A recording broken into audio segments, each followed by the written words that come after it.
Нийтдээ 45 мянга гаруй айл өрх хүүдний улиралд даарч өвлждөг гэсэн судалгаа гарчээ. Эдгээр айлуудын орон сууцыг дулаалгах төсөл боловсруулагдж байна. Туршилтын журам Арчингалтай дүүргийн 5 дугаар орооны 11 дугаар байрыг дулаалга хийж эхэлжээ.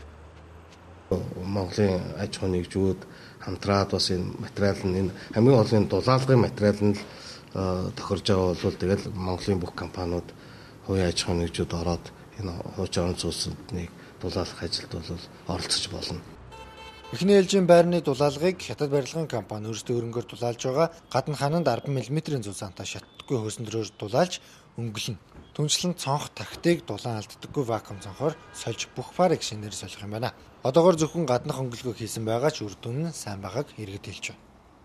Бид нар чинь өвлийн хувцастай шахвал ер нь хувцастай заримдаа ер нь их л дулаалж суудаг байсан та. Тэгээд илэрхэд дулаахан болчихсон. Жигтэйхэн сайхан дулаах. Одоо ч бид нар ингээд юу нөөцгөн байж чаддаг байсан уусууч. Одоо ч нөөцгөн ингээл байж байгаа.